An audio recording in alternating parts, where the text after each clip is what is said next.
नमस्कार दोस्तों, क्या बंगाल की मिट्टी एक नया इतिहास लिखने जा रही है या फिर वही खेला दोबारा होगा? 2026 की गर्मी सिर्फ मौसम में नहीं बल्कि पश्चिम बंगाल की राजनीति में भी है। आज हम बात करेंगे उस जंग की जिसमें एक तरफ है दीदी का खेला और दूसरी तरफ भगवा लहर की ललकार। कुर्सी एक है पर दावेदार कई। दिल थाम के बैठिए क्योंकि बंगाल का महासंग्राम शुरू हो चुका है। आज 23 अप्रैल 2026 है और पश्चिम बंगाल विधानसभा चुनाव के बीचों बीच खड़ा है।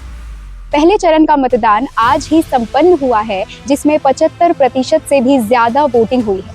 ये दिखाता है कि बंगाल के वोटर्स इस बार कितने उत्साहित हैं।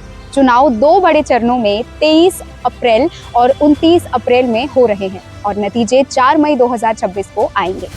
माहौल काफी गर्माया हुआ है। सरकारी योजनाएं, भ्रष्टाचार के आरोप और युवाओं की बेरोजगारी जैसे मुद्दे चर्चा के केंद्र में हैं। जहां एक तरफ टीएमसी अपनी मां माटी मानुष की पहचान पर भरोसा कर रही है, वहीं बीजेपी सोनार बांग्ला और परिवर्तन के वादे के साथ आगे बढ़ रही है। कौन कौन सी पार्टियां मैदान में हैं? टीएमसी यानी कि तृणमूल कांग्रेस पार्टी। ममता बनर्जी के नेतृत्व में टीएमसी चौथी बार सरकार बनाने की कोशिश कर रही है। उनका पूरा ध्यान लक्ष्मी भंडार जैसी योजनाओं और युवाओं के लिए शुरू किए गए नए कार्यक्रमों पर है।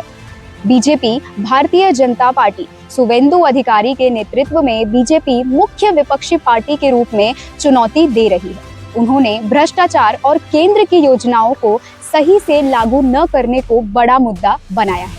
कांग्रेस इस बार कांग्रेस ने वामपंथी दलों यानी कि लेफ्ट के साथ गठबंधन तोड़कर अकेले चुनाव लड़ने का फैसला किया है। उन्होंने महिलाओं को 2000 रुपए महीने देने का वादा करके मुकाबले को त्रिकोणीय बनाने की कोशिश की है।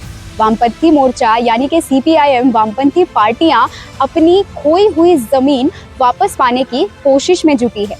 उनका फोकस मजदूरों के अधिकार और मुफ्त बिजली जैसे वादों पर है। कौन जीतेगा? ये सवाल सबसे ज्यादा मुश्किल है, लेकिन मौजूदा माहौल को देखकर लगता है कि असली मुकाबला टीएमसी और बीजेपी के बीच चल रहा है।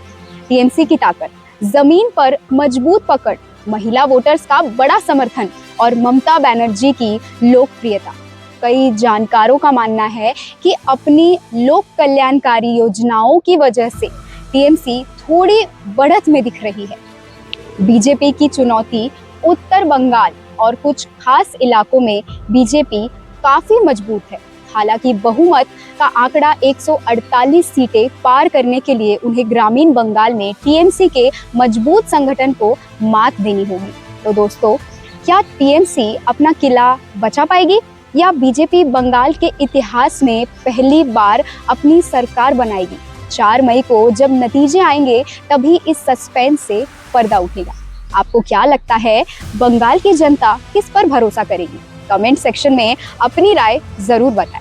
मिलते हैं अगले वीडियो में, तब तक के लिए धन्यवाद।